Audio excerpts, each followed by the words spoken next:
DJM TV.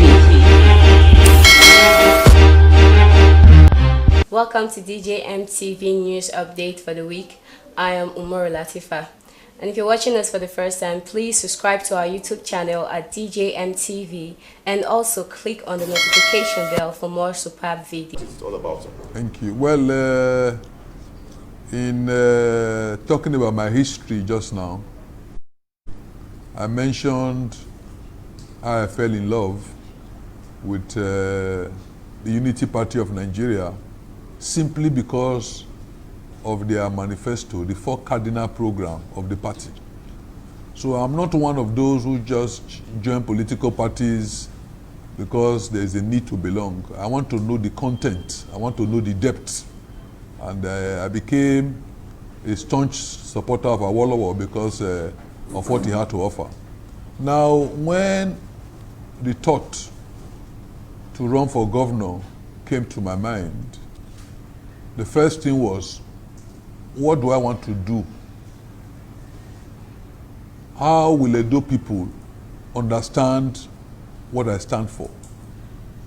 I have seen too many chief executives, governors, and even political aspirants and candidates who run simply on verbal promises.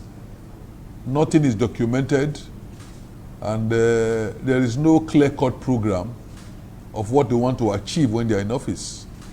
And so when some of them win, you will find out that for the next 4 years, they are trying to understand the ropes. They are trying to understand the system. And they will tell you that, of course, you know, they need a second term to be able to do well. But thank God I've had the opportunity of not only living in this state, but also holding very sensitive positions in this state. I've been chief of staff, I've been secretary to government. In terms of appointing positions, it can't be any higher. So I have an in-depth knowledge of the workings of the state. So the first issue is, how do we convince Edo people that we mean well, and what can we do differently? So based on my own experience, and of course the help of experts in various fields, we sat down and we began to deliberate on coming up with a document. And I told them that the problem with many documents we've had in the past is that 1, they are too voluminous, 2, they are too technical, and 3, people find it difficult to understand. What attracted me to the UPM manifesto was that it was just 4 cardinal program. And many years after, I can still recite it because it was easy. So we wanted a manifesto that people could relate to. A manifesto that people will be able to understand. And in brainstorming about how the manifesto will be, God dropped in my spirit a simple agenda. Simple agenda. We want something simple so that even the child in the school will understand it and be able to talk about it. Our elders, our market women, our farmers will be able to say, oh, pastor stands for simple agenda. Now, it's simple, all right, but the simple is also an acronym for a more detailed program that we have for Edo State. The X in simple stands for security and social welfare. I am of the strong conviction that Edo cannot move forward unless we improve our security architecture. We need to invest more on security. We need to have a security plan. We need to know the problems and the issues, and we need to engage modern technology in dealing with crime. If we want investors, if we want visitors, and even if we want our own people to live in our state, then we must secure our state. So security is the key to starting any development we want for our state. Added to that, of course, is social welfare. I also believe that government has a duty to look after our indigenes, especially the vulnerable the elderly, the young, and the weak. And so we have decided that we must have a robust social welfare program that will be able to deliberately reach out to our people and offer assistance and help to them at all times. Now, the I in simple agenda is infrastructural development and urban renewal. Now, when we are talking about infrastructure, we are not talking only about roads. It's far more than that. It encompasses electrification. Some of you will say, but electrification is a federal thing. Why do we have to bother about it? We have to bother about it because we cannot afford to see parts of our state still in darkness. So we need to actively work with the power sector, work with the discos, and see how we can improve on the electrification of our state. Infrastructure also means that we need to radically transform our hospitals. It means that the water situation in our state has to be looked into. So when we're talking about infrastructure, it's not just only about roads. It also means that we must produce housing for our people, and we must create new towns and new cities that will be very attractive to our people.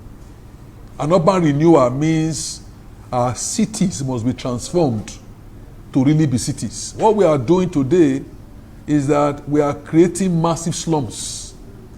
You can't call a place a city when there's no master plan. You can't call a place a city when you don't have pipe-borne water. You don't have coordinated routes. You don't have coordinated power supply. So what we have is just slums being created. And later we'll begin to regret why we just allowed our cities to just expand without planning. So there is need for a deliberate look at the state of our cities and to see how we can transform them and make them better. Now the M in simple agenda stands for manpower development. The education of our people is a priority. Not only our children, but even our adults.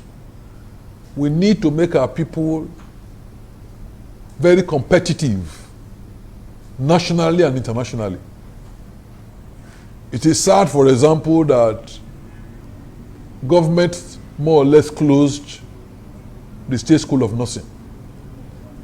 There are so many of our people who are doing good jobs today in the diaspora, America, Europe, and even Asia, simply because they are trained nurses. And the training was not done abroad, the training was done in Benin. By virtue of that training, they became highly sought after. And when they got abroad, they found out that jobs that they would never have been able to dream of, the kind of money they would never have been able to contemplate, was being paid to them. Today, they are major providers for their families in Nigeria because they had good training. They were able to enter into a good profession. So manpower development requires that our people must be given skills, that we move them from the multitude of those who are lamenting and bring them into the crowd of those who are well-to-do, who are working, and who have an address, a business address. So manpower development is going to be key to the future and prosperity of Edo State, and we're going to do everything to see how we can achieve it. You will recall that even 4 years ago, I had made so much noise about the technical college that was abandoned. And so when I heard that this present government were trying to do something to see how they could rehabilitate it and make it functional, I was happy. But everything must have a timeline. For me, something as important as that is not something you do piecemeal. It's something you tell yourself in the next 1 year. let's get this school back and let it begin to function. Unfortunately, 4 years down the road, the school is still more or less not functional, and that will not help our people. So when we're talking about manpower development, we're talking about creating facilities, creating the environment that will train and retrain our people and make them competitive, so that our people can also become one of our biggest sources of revenue.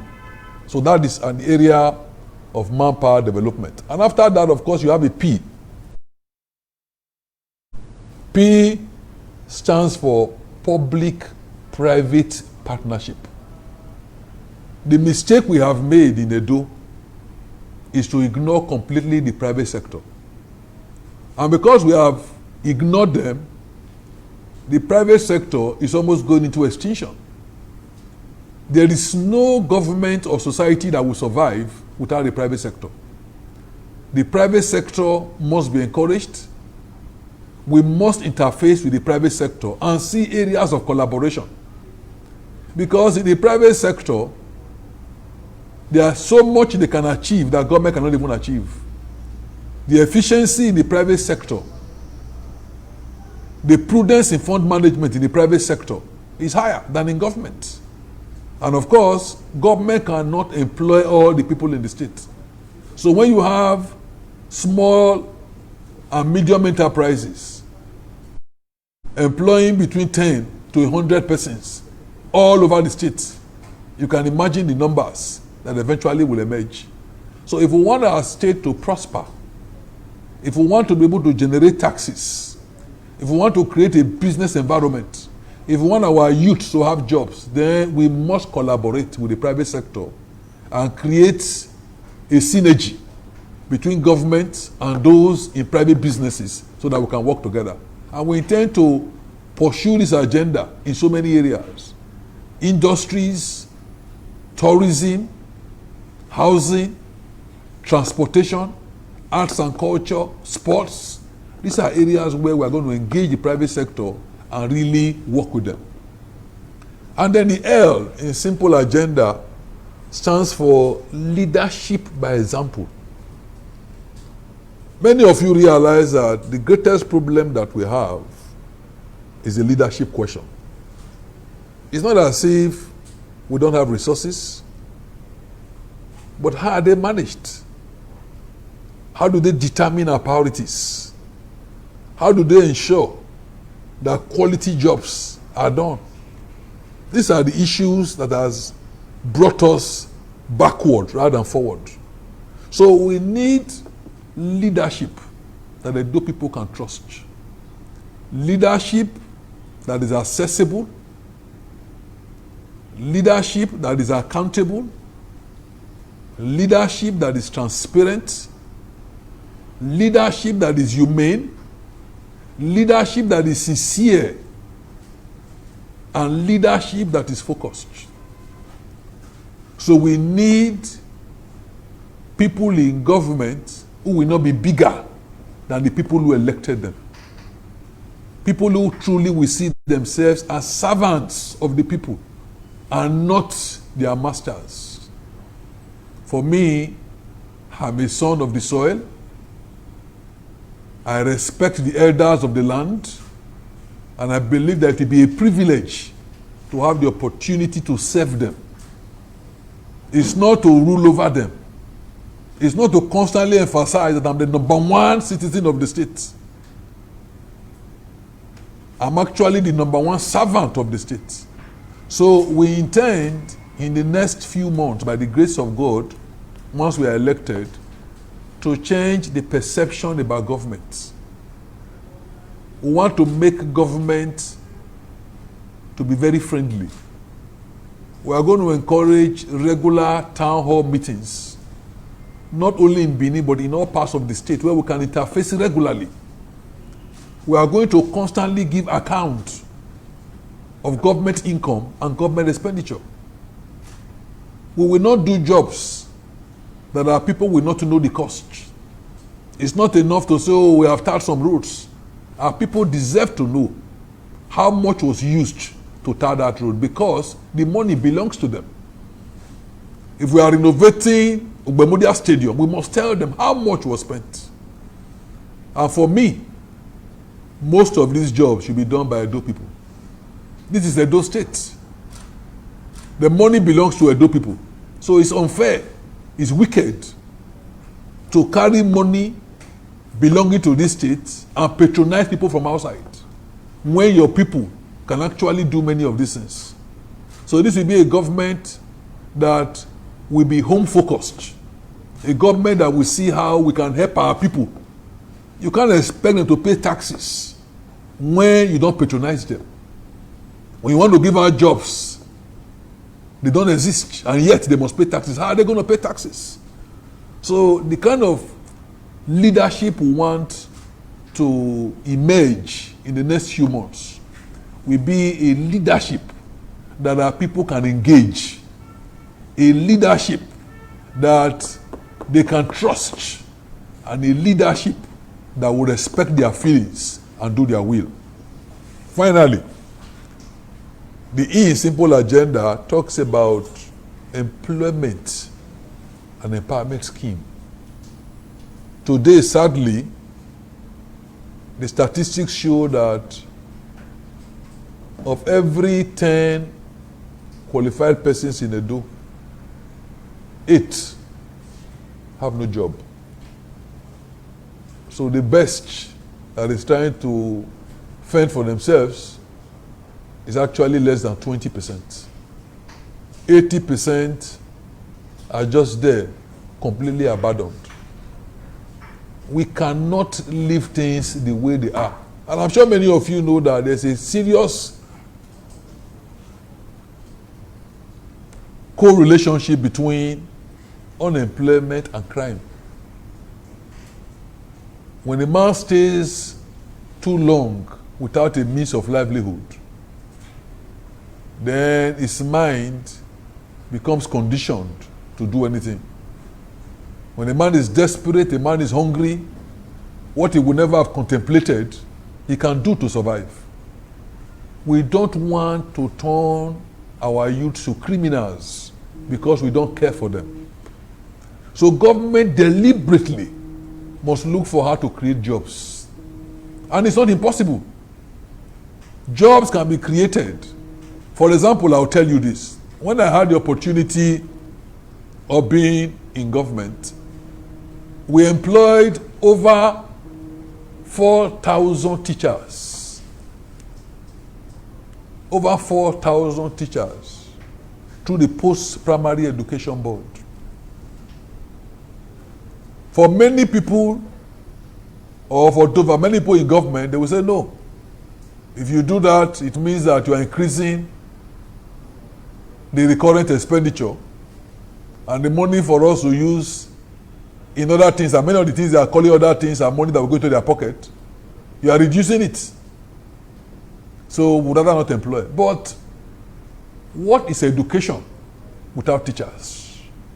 When I hear the present government continue to talk about Edo best, Edo best, Edo best, I just shake my head.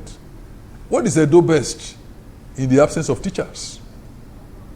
Even when the last government before this was leaving, they realized that Edo State was in dire need of teachers.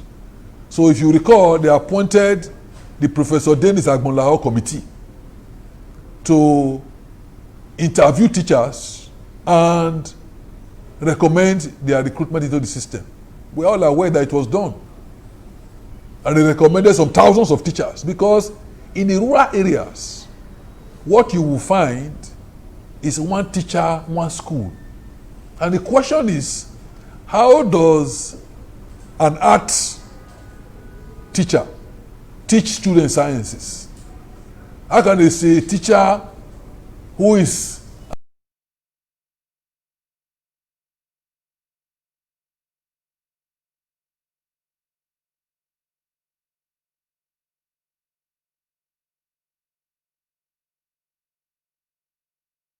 which means those schools do not have the ability to educate our children adequately. And yet, government is not doing anything about it. 4 years ago, I quoted about the state of our hospitals. And I said, apart from the dilapidated infrastructure, the hospitals lack personnel. No anesthetists. How do you do operations without them? They are not there. How many surgeons do we have in Edo State? The other day when I heard that the Edo State government was buying ventilators, I shook my head. Who will operate them in the absence of anesthetists? They are toys. If you don't have people that will operate them, and they don't have them.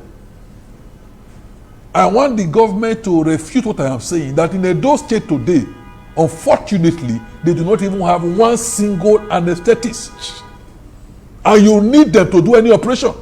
And we don't have one in Edo State.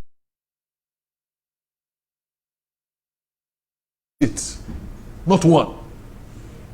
So in the health sector, we lack doctors. We lack medical personnel. I'm not even talking now about other sectors. Agriculture. One I thought that the promise of the governor to create 200,000 jobs every year will be hinged on an agricultural revolution. Because really, if you want to employ people massively, the easiest way is to encourage them to go to the farm. Provide land for them. Provide seedlings and startup capital. And before you know it, almost all parts of the state become farmland. They said they went to Sobe, they spent over 2 billion. But if you go to Sobe today, there is nothing there. The money went down the drain. So 2 billion invested in Sobe, nothing. How many of our people are employed in Sobe as a result of the 2 billion that government spent? Nothing. 5 billion was taken from the central bank for agricultural purposes. We are trying to locate the farmers that collected this money from the state. The farmers we have seen have told us, yes, they collected our names. But when it came to disbursement, nothing was given to us. But funny enough, the money was collected by Edo State government. And the money is being paid back with our money. It was a loan. And every month, compulsory deduction is being made to our location to service that money. What was done with this 5 billion? So in the agricultural sector, nothing is happening. And then in terms of industries, any state that truly desires to survive economically must create industries. Ogbemudia set the stage. Ali followed. And one would have thought that this government will make a conscious effort to create some industries that will bring wealth to our state and give employment to our people. Not one single one. All we've heard about are MOUs. You can't use 4 years to do MOUs. MOUs can be done in your first 3 months in government. Preparation is good. But after that, what we want to see is execution. We want to see these companies, this industry is taking off. Unfortunately, there is no single one. So when government talks about they have employed, they have been able to make good their promise. They said they would take 200,000 people. From every year, they turned it now to 4 years. But even in 4 years, they said, we have been able to do close to 160,000. Where?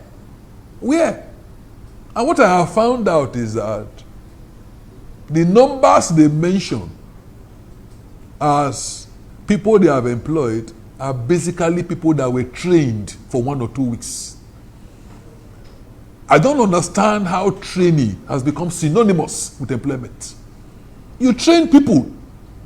So what? People went to the university for 4 years.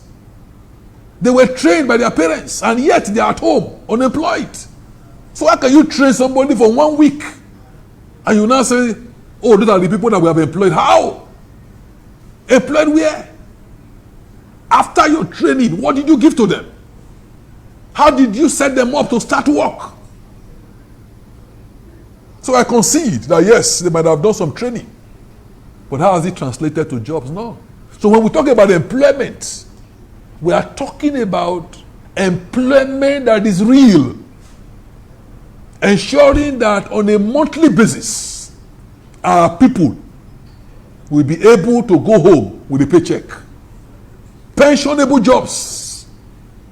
Jobs that can give car loan. Career jobs that will bring joy and pride to those working in such places. We need to create such jobs, and by the grace of God, we will do so. And empowerment. Our people have proven over time that they are very honest, if only they can be supported.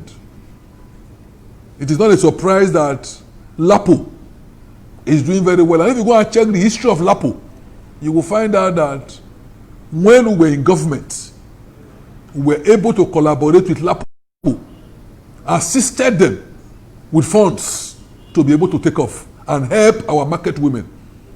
Today, Lapo is a success story, but it's good to also remember how they started.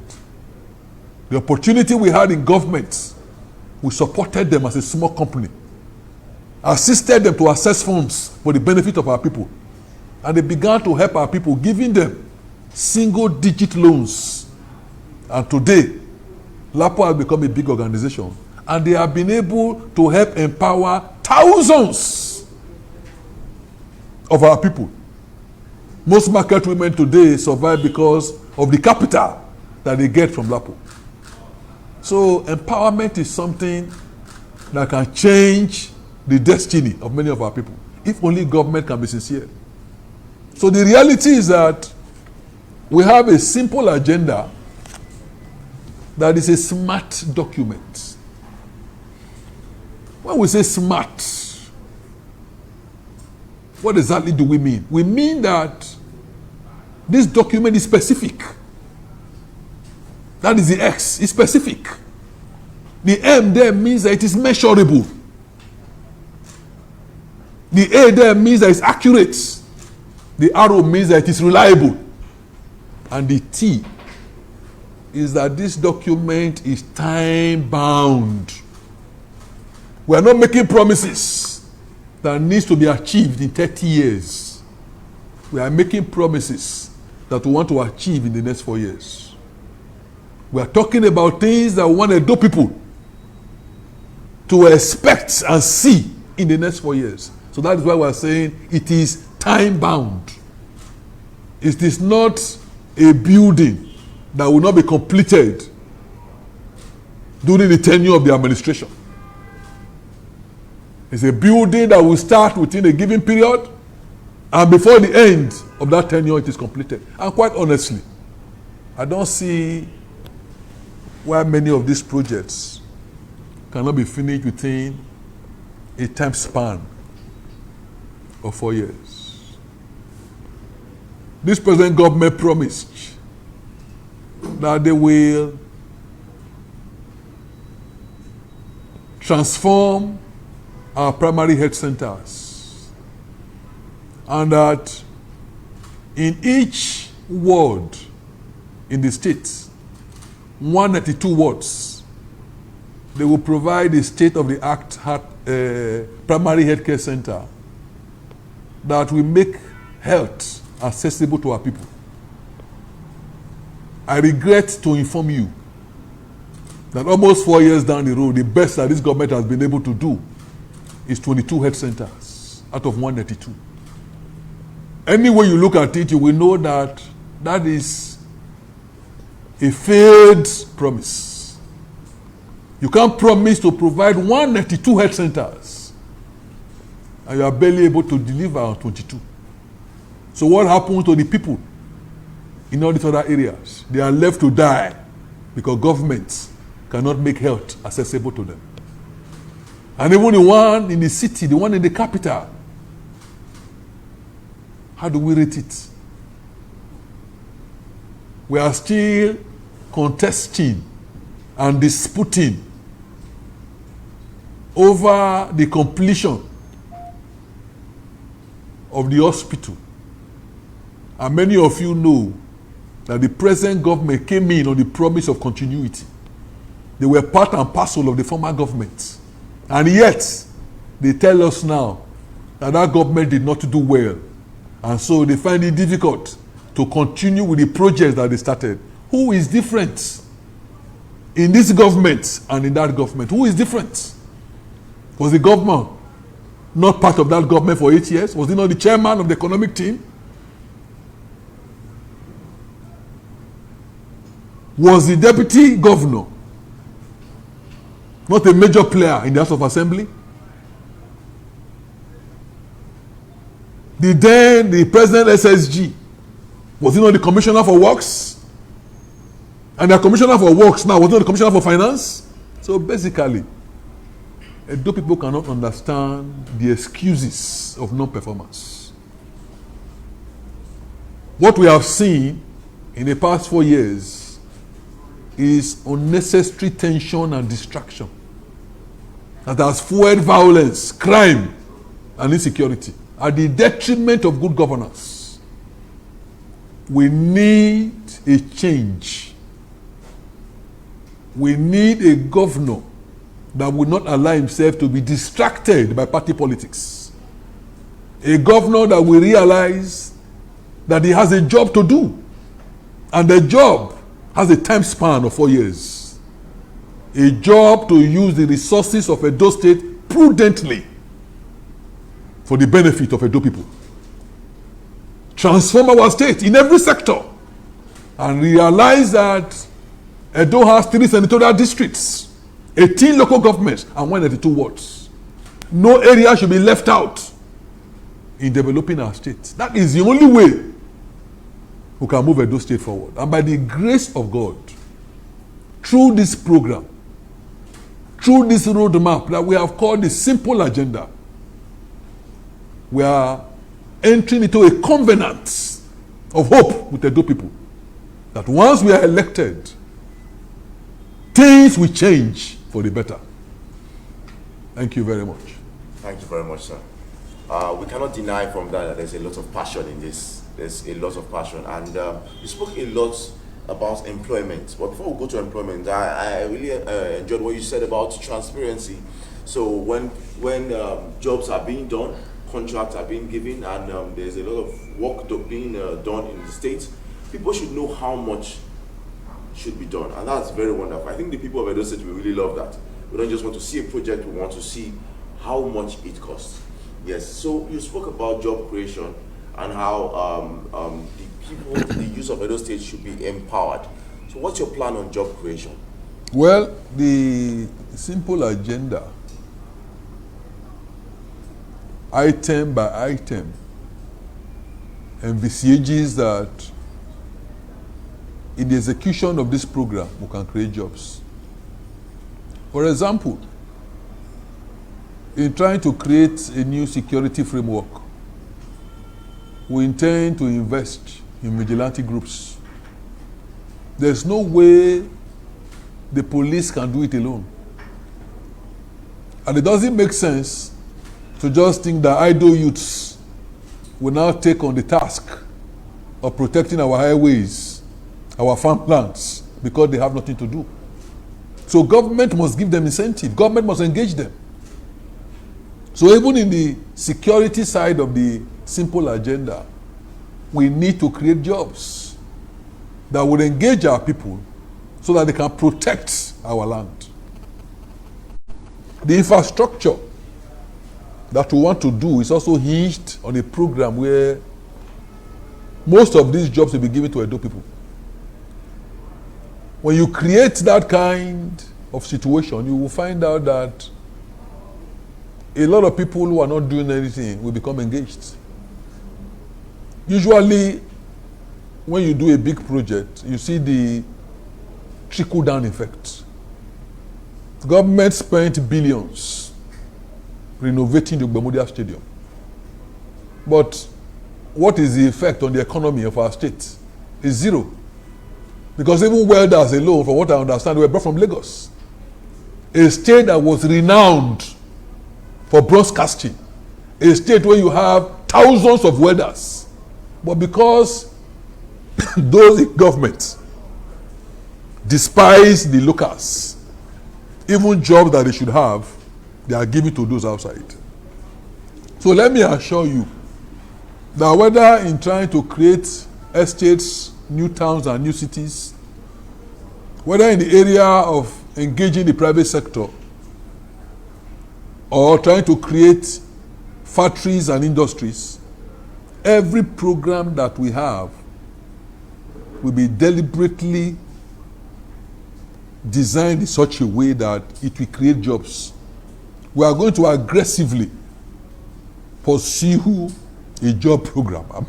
And by the grace of God, you will see the difference. Okay, thank you, sir.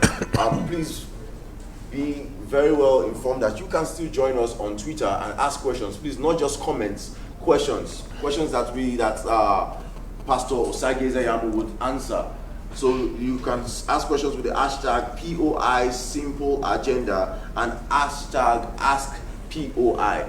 Please make sure you ask questions, not just comments. We want questions that he would answer, and he's very well ready to answer all your questions. You can also join us on Facebook. We are live on Facebook right now, so that you can follow this interview and see what he has in store for Edo State.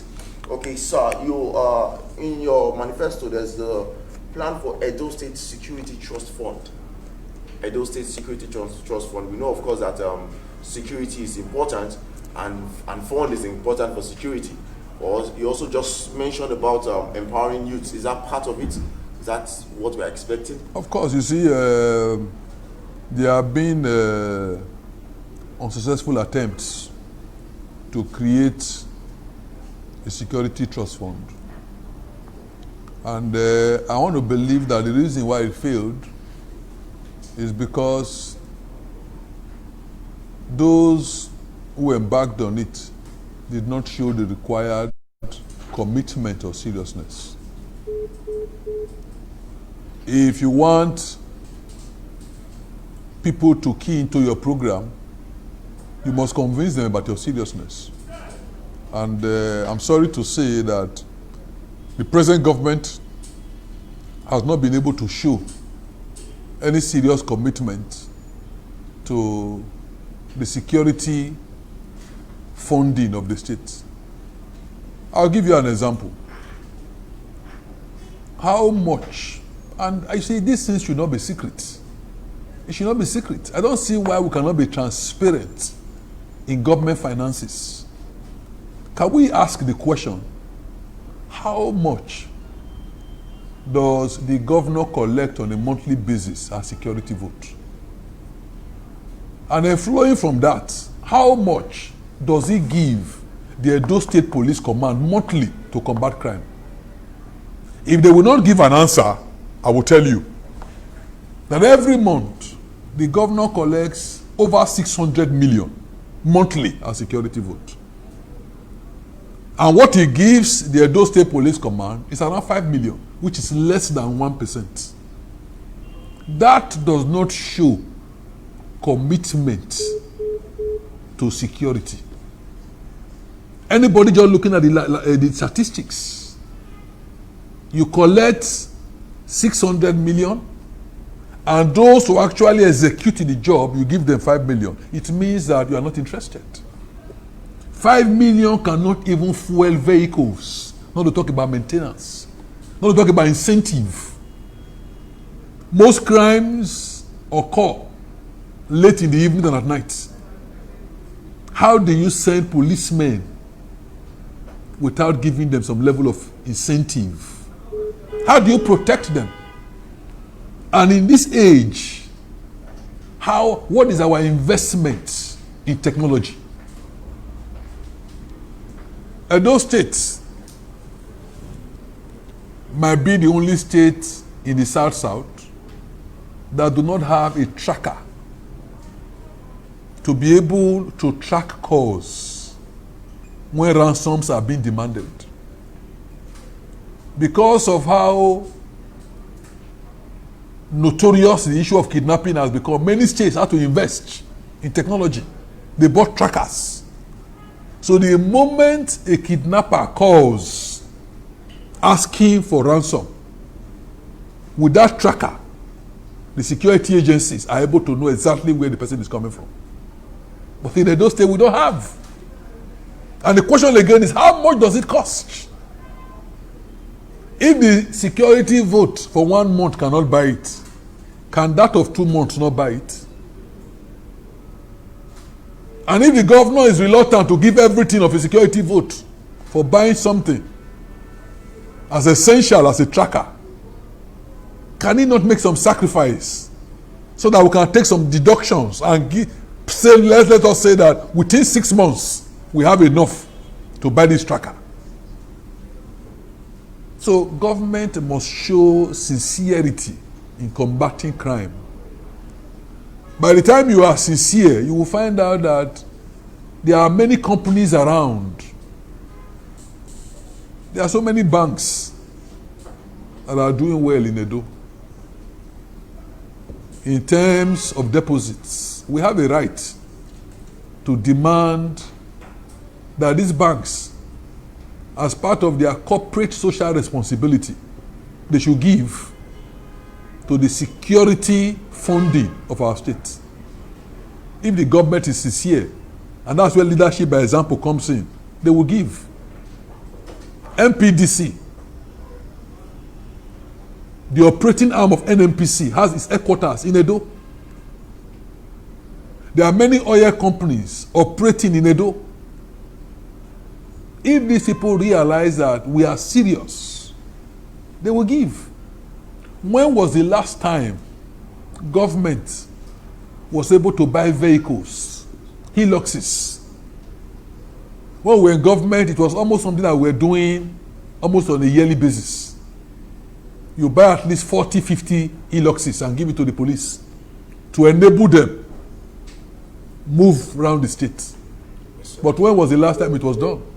So we believe that government alone cannot fund the security needs.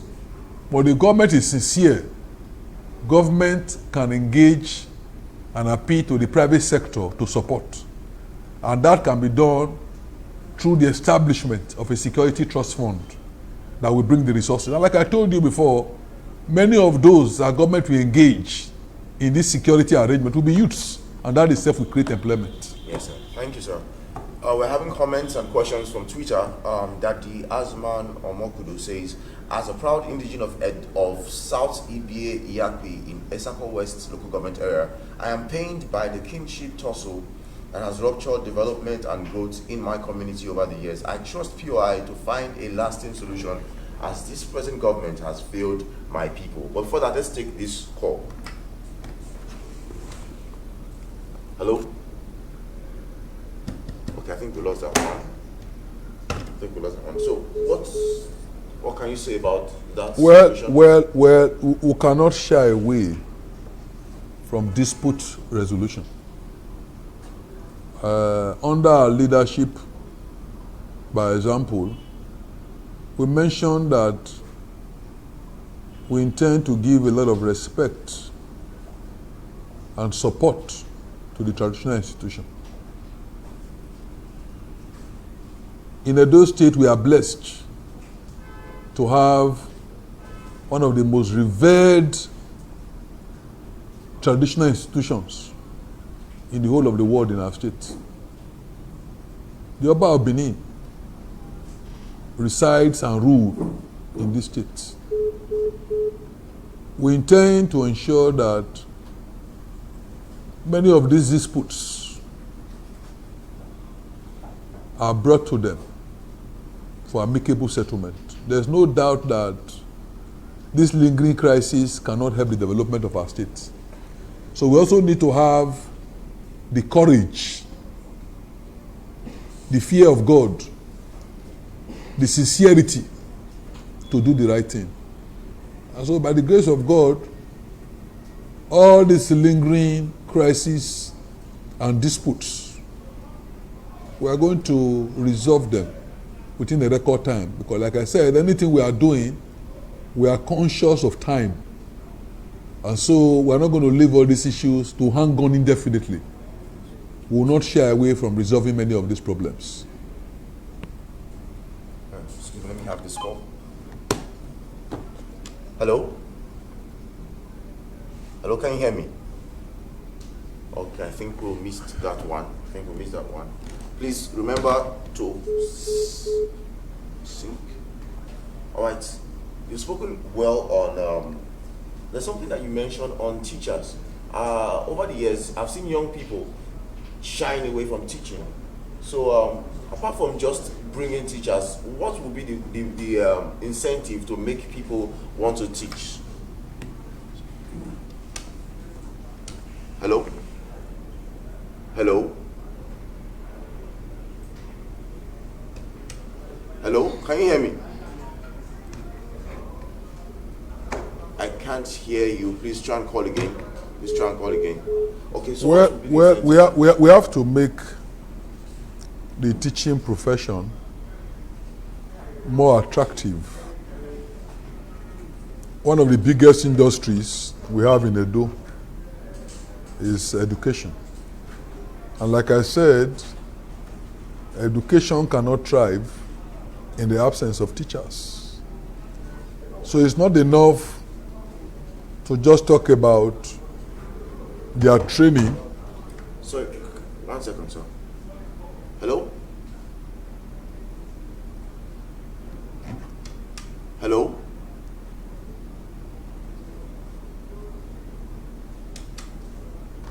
Hello? Hello? Yes.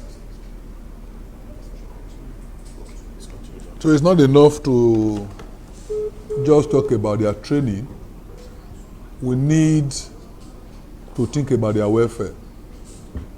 One of the reasons why many teachers don't want to go to the rural areas to even go and teach is because of the deplorable situation in many of those places. You are sending him to go and teach in a remote village. To get to the village is a problem. There's no accommodation. Sorry, excuse me, sir. Hello, can you hear me? I am hearing you. Are you getting off the call? Okay, I can hear you now. I couldn't hear you before. Good morning. Good morning. Please introduce yourself and ask your question, sir. Sir, my name is Edo. Okay. I work with the Vanguard newspaper. With the Vanguard newspaper, all right. Yes. I have 2 questions. Okay. Go on. Firstly, what does Pastor Ize-Iyamu to do, or what program does he have in terms of tackling the Benin Water Storm project, which has become a challenge and a very embarrassing situation for the state? Then, secondly, what does he have to do after the now moribund Center brewery? Because that is one area jobs can be created. Thank you. Thank you. Yeah, Mr. Liu, let me thank you for those 2 questions. The water storm project cannot be abandoned. I didn't initiate it. It was not done during our time, but we must commend those who planned it. Even when 4 years ago I was contesting for office, I commended the foresight because I realized that flooding was becoming a major problem in our state and especially in Benin. There are many areas where during the rains, not only are the roads impassable, but the houses there are in serious danger. So when the stormwater project was conceived and execution started, it offered a lot of hope. And if we must be sincere with ourselves, if you look at a place like Airport Road, look at where our father Chief Edebiri stays and that environment, you will know that the stormwater project has been able to bring that place back to normal. Those were areas before that were completely impassable when the rain comes, but today it's raining and you drive through as if nothing is happening. So to that extent, I think they did well. The only question I mentioned then was, how much would this project cost and time span? That is the only thing I quarreled with. But to abandon the project the way it has been abandoned is senseless and wicked, especially coming from an administration that was part of the administration that actually even conceived the project. Godwin Obaseki cannot deny that he was chairman of the economic team of Adams Oshomole. Not only that, we all know his relationship with Afri-Invest. Afri-Invest was a company that facilitated the 30 billion loan to Edo State government for the water storm project. Afri-Invest facilitated it, and they got a huge commission from Edo State government for doing what they did. The moment Edo began to draw down on that facility, Afri-Invest collected a commission, which runs into hundreds of millions. So how do you rationalize a governor who was so much part of that system to now in his own administration say, I'm not interested in that project? A project that you help to facilitate the financing, your company got a huge commission from doing it. How can you say you're no longer interested? Today, a project that had good intentions has become a death trap, killing people and becoming a huge nuisance. We must look for a way to complete it. We cannot abandon it. In fact, let me tell you, even though it's difficult to see the projects that Godwin Obaseki has done, it's difficult. But if they are, I can assure you that we will try to complete them. It does not make sense to abandon projects. Even if they were done at exorbitant cost, we will not complete it prudently. But to say that we will not do it because it's Godwin Obaseki that started it is wicked and silly. That is tantamount to wasting the Edo funds. So the water storm project is a project that must be completed. Once we come in, we would appraise the project, look at the areas that need to be completed, and try to do them at a reasonable cost. But certainly, they must be completed. For Bender Brewery, we are going to do everything to bring it back, because people are making money from breweries.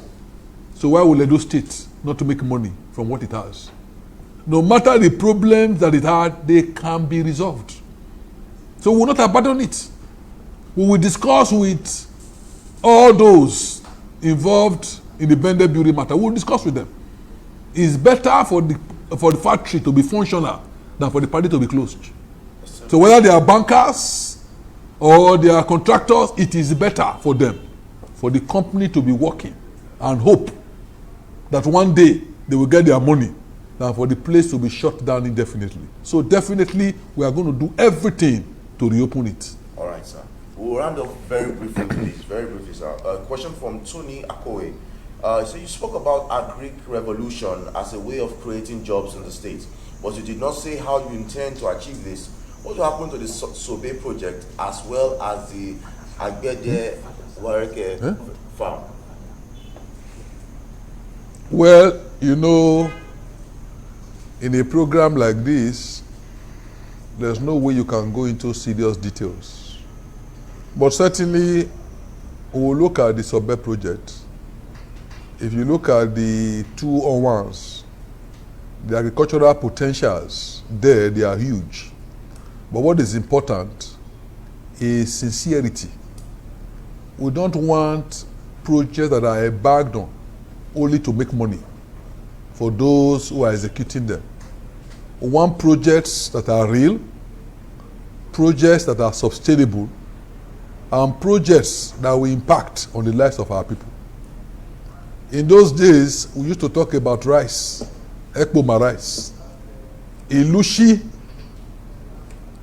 in Eastern Southeast is a rice bed. The same way when you go to Anegbete in Isako Central. Every part of our states has huge potentials. Many of them in agriculture, many of them in minerals. We need to assess and we need to harness these resources. So let me assure my friend that we are going to look at the agricultural potential of every part of our states. We are going to acquire land in many of these places and partner with relevant local and foreign experts to see how we can cultivate this land. So that if there's one thing Edo State will be known for in the next 4 years, it will be a land that supplies food to Nigeria and beyond. Yes, sir. Thank you very much, sir. Obviously, today will not be enough to fully discuss the simple agenda. Looking at it alone, it is enormous, and it's something that we should take out more time. So I would really love to have you again another time to discuss the simple agenda, so that the Edo people will know what is up for them and the right choice to make. So thank you very much, sir, for being here. Thank you. And please, before I go, let me mention that we are doing an online series.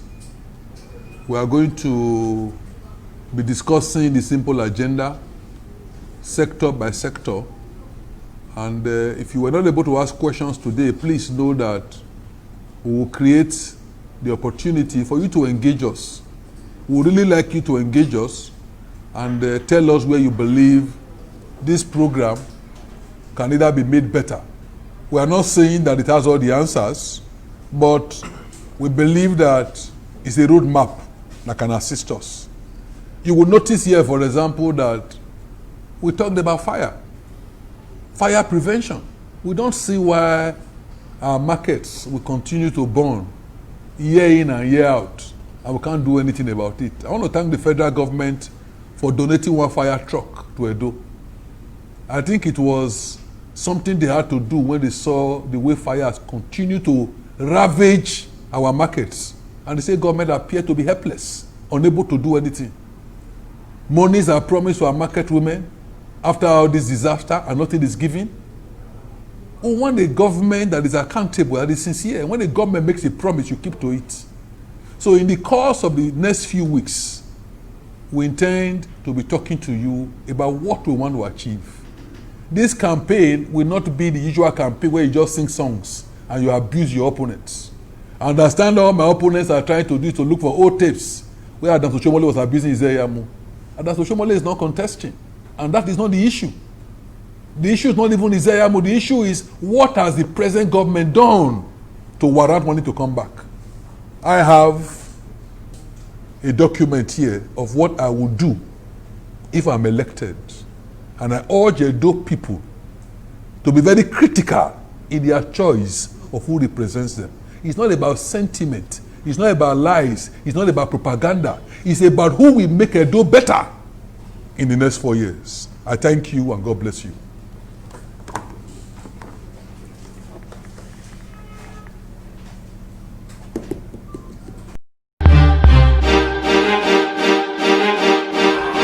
DJN TV.